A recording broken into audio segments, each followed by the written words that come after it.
అంటే బెల్లి లలిత మర్డర్ తర్వాత మీరు వాళ్ళ తమ్ముడు చంద్రశేఖర్ని బెదిరించడం కానీ బెల్లి లలిత అన్నని బెల్లి చంద్రశేఖర్ని బెదిరించడం కూడా చేశారని, అంతేకాకుండా బెల్లి లలిత పనిచేస్తున్న పత్తి కర్మాగారంలో ఒక లెటర్ తీసుకొచ్చి తానే స్వయంగా అడవుల్లోకి వెళ్ళిపోతున్నానంటూ ఆమె చేతిరాత ద్వారా లెటర్ తీసుకొచ్చి మీరే ఇచ్చారనేది కూడా ఒక ఆరోపణ. లెటర్ ఐడియా లేదండి.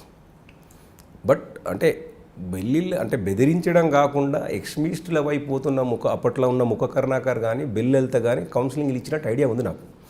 మీరు అంటే పీడబ్ల్యూజీ వైపు మీరు వెళ్తున్నారు, మీరు వెళ్ళొద్దు అనేది కౌన్సిలింగ్ భాగం. మేము కార్డినెంట్ సర్చ్ ఆపరేషన్ చేస్తుంటే ఎన్టీఆర్ నగర్లో వీళ్ళ ఇండ్లు ఉండేది. అప్పుడు కార్డినెంట్ సర్చ్ చేసి సిఆర్పిఎఫ్ నుంచి కార్డినెంట్ సర్చ్ చేస్తే అప్పుడున్న ఎస్డిపిఓ రవీందర్ రెడ్డి గారి ఆదేశాల మేరకు కార్డినెంట్ సర్చ్ చేస్తుంటే వీళ్ళ ఇంట్లో కొన్ని పాంప్లెంట్స్ దొరికినాయి సీక్రెట్. అవి మా కావు ఎవరు పెట్టారో మాకు తెలియదు అన్నప్పుడు అప్పుడు మందలించిన తర్వాత వాళ్ళు కృష్ణ యాదవ్ వచ్చి అడిగిండు, ఎందుకు సార్ మీరు అట్లా రాష్గా మాట్లాడుతారు అంటే, మరి మీ వాళ్ళు దారిలో పెట్టుకొని శ్రీను అతనికి చెప్పాం, ఇది వాస్తవమే, అంటే దారిలో పెట్టుకోమని చెప్పడం వరకు పోలీస్ ఆఫీసర్ దారిలో పెట్టడం అనేది సలహా ఇవ్వడం కరెక్టే. కానీ బెల్లి లలిత మర్డర్ తర్వాత ఆమె అదృశ్యం తర్వాత ఆమె తానుగా స్వయంగా ఫారెస్ట్లోకి వెళ్ళిపోతున్నానంటూ ఒక లెటర్ క్రియేట్ చేశారు నంద్యాల నరసింహారెడ్డి గారు అంటూ బెల్లి కృష్ణ ఆరోపిస్తారు. అది లేదు, అతను లెటర్ అనేది సమస్య లేదు. ఆ మర్డర్ అయింది అనే విషయంను 3 days వరకు ధృవీకరించలేకపోయినాము. అంటే మర్డర్ ఎట్లా జరిగినప్పుడు మీరు టౌన్ ఎస్ఐ భువనగిరి టౌన్, మీకు అప్పుడు కంప్లైంట్ ఏ విధంగా వచ్చింది, మీరు ఎలా కంప్లైంట్ వాళ్ళు మర్డర్ అనేది కూడా వాళ్ళు చెప్పలేము మాకు. బెల్లిలంతా అదృశ్యమైంది అని చెప్పారు. ఆమె భర్త హైదరాబాద్లో ఉంటాడు, 2 పిల్లలు ఉన్నారు, ఆమె ఎటుపోయింది లేదు అదృశ్యమైందని మాకు కంప్లైంట్ వచ్చింది. SI as a station house officer నేను రిజిస్టర్ చేశాను, కేసు రిజిస్టర్ చేసి ఇన్వెస్టిగేషన్ చేసినామంట ఆమె ఎటుపోయింది అని. అంటే ఇప్పటిలాగా ఇమీడియట్గా మనకు సెల్ లొకేషన్ అది కాకుండా ట్రెడిషనల్ ఇన్వెస్టిగేషన్ చేసినామంట. ఫార్మల్గా ఏ రకంగా పోద్ది, వాళ్ళ బంధువుల దగ్గరికి పోద్దా, ఎటుపోతుంది. అప్పుడు ఆ ఇన్వెస్టిగేషన్ చేసినప్పుడు ఈమెకు గొల్ల కుర్మ డోల్ దెబ్బ కన్వీనర్ స్టేట్ అనే ఒక పదం ఉంది. ఈమె పాటలు పాడుతుంటుంది. ఆ పాటలు పాడినప్పుడు ఎక్కడెక్కడ ఉన్నాయని కొంచెం కొన్ని సీడీలలో ఈమె దొరికిన తర్వాత దాన్ని అనలైజ్ చేస్తే డెప్త్గా పోతే అప్పుడు ఆ పీడబ్ల్యూతో సంబంధాలు ఉన్నట్టు తెలిసినాక మీరేందా పీడబ్ల్యూతో సంబంధం ఉన్నది, అటుపోయిందా ఇటుపోయిందా మాకు తెలియదు కదా, మేము ట్రేస్ చేస్తాము అని కొంత ర్యాష్గా మాట్లాడి ఉండొచ్చు. బట్ బెదిరించిన తర్వాత బెల్లి లలిత డెడ్ బాడీ ముక్కలు దొరకడంతో మర్డర్ అయినట్లుగా మీరు ఐడెంటిఫై చేశారు. మర్డర్ అయిందని ఐడెంటిఫై చేసిన తర్వాత అలీముద్దీన్ ఇల్లు సెర్చ్ చేస్తే బ్లడ్ స్టెయిన్స్ దొరికినాయి. కేసు రిజిస్టర్ చేసి వాళ్ళని రిమాండ్ చేసినాం. అప్పుడు ఉన్న ఇన్స్పెక్టర్ సత్యనారాయణరావు సార్, నేను రవీంద్ర రెడ్డి సార్, అంత టీము వేరే పైన ఆఫీసర్స్ అందరూ కూడా తెచ్చి రిమాండ్ చేసిన తర్వాత దాని తర్వాత కాన్సిక్వెన్స్గా ముఖ కరుణాకర్ను వాళ్ళు చంపారు. ఇట్లా బెల్లి లలిత ఇట్లా ఆ కాన్సిక్వెన్స్లో మర్డర్స్ జరిగినాయి అక్కడ. అది కొంచెం సంచలనాత్మకంగానే జరిగినాయి అక్కడ. అంటే మీరు అక్కడిని భువనగిరి వచ్చిన తర్వాత మాధవరెడ్డి గారు కూడా దాడి జరగడం కూడా జరిగినట్లు మాధవరెడ్డిని అప్పుడు ఒకసారి ఆ సిచ్యువేషన్ ఏం జరిగింది?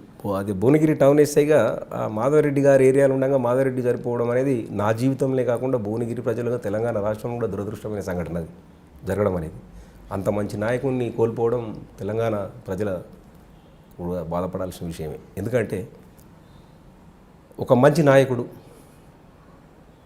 హోమ్ మినిస్టర్ ఉన్నప్పుడు పీడబ్ల్యూజీని అంతమొందించడం అనేది పోలీసు కూడా ప్రెస్టేజ్. అప్పుడున్న రత్నారెడ్డి సార్ ఐజీ గారు ఆయన అపాయింట్ చేసుకున్న టీము అహర్నిశలు కష్టపడి 29 రోజుల్లో డిటెక్ట్ చేయడంతో పాటు అందులో ఉన్న మెజారిటీ 4 members ఎక్స్చేంజ్ ఆఫ్ ఫైల్లో చనిపోయారు. అది ఒక good news.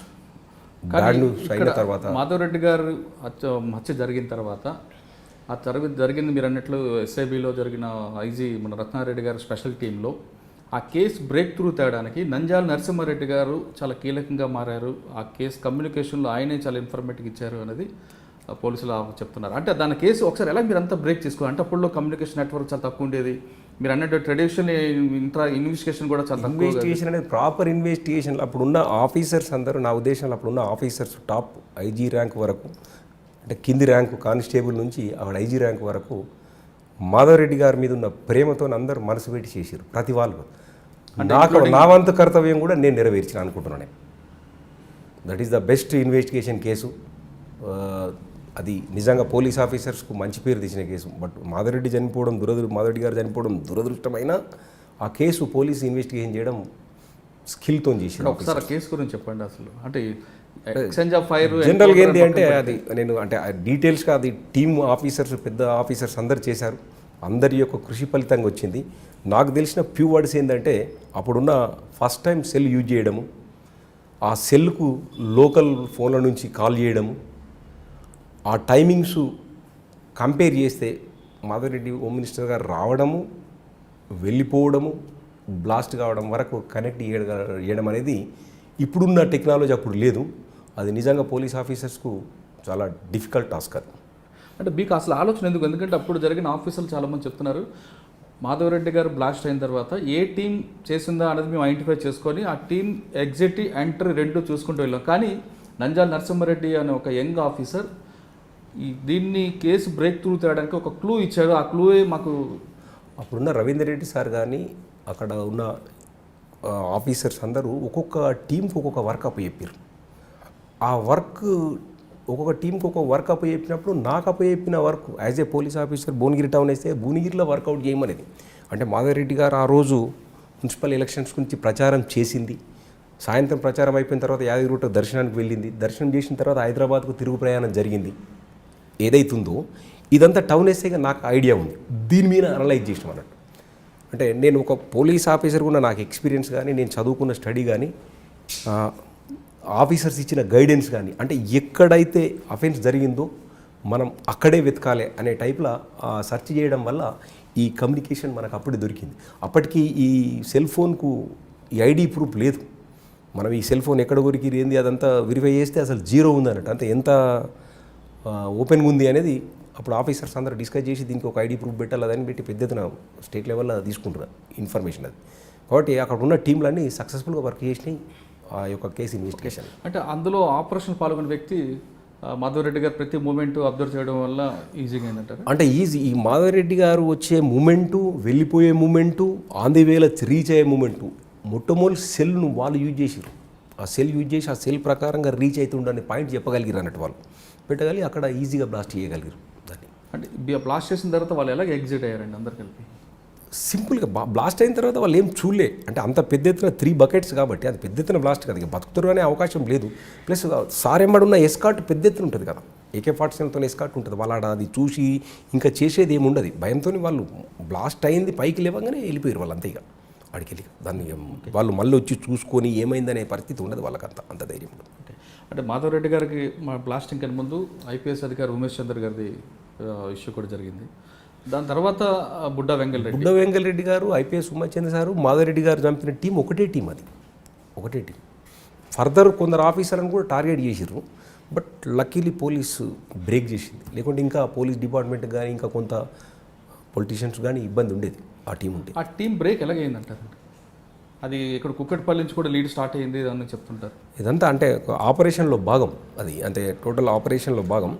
Total it's connected భాగం కనెక్టెడ్ టు కమ్యూనికేషన్ తోడ్పాటు బాగా జరిగింది అక్కడ. ఆ కమ్యూనికేషన్ యొక్క యూసేజ్ వల్ల పోలీస్ మంచిగా చేయగలిగింది. అంటే నేను దాని గురించి పూర్తి కంప్లీట్గా అడగకపోయినా అంటే ఒక లీడ్ ఎక్కడ దొరికింది అంటున్నారు మీరు? పర్టికులర్గా ఒక టీం చేసింది లీడ్ అనేది ఒక అంటే ఈ ఏదైతే కమ్యూనికేషన్లో ఫైండ్ అవుట్ అయిందో 6 మెంబర్స్తో ఒక టీం ఉంది అనేది ప్రెజంప్షన్ పెట్టారు. ప్రెజంప్షన్ పెట్టి దాని అంతా డీటెయిల్ తీసుకున్నాక టీం ఉంది కానీ ఆ టీంను ఫాలో అప్ చేశారు. ఆ టీం వల్ల ఈజీ అయిపోయింది. ఏదైతే మన స్పెషల్ ఇన్వెస్టిగేషన్ టీం ఉందో ఈ అసైనేషన్ ఆఫ్ మాధవరెడ్డి గారు, బుడ్డ వెంగళరెడ్డి గారు, ఉమేష్ చంద్ర గారిని చేసింది ఒక టీం. ఇదంతా కాన్సెప్ట్ అంటే సీక్వెన్స్ ఆఫ్ అఫెన్స్లు జరుగుతున్నాయి. ఎక్కడెక్కడికి వెళ్ళి ఆపరేట్ చేస్తారు, ఏడికెళ్ళి చేస్తారు అనేది ఆ మూమెంట్ బట్టి ఆ మూమెంట్ నుంచి ఫాలో అప్ అయ్యి వర్కౌట్ చేశారు. That is the great work of police department.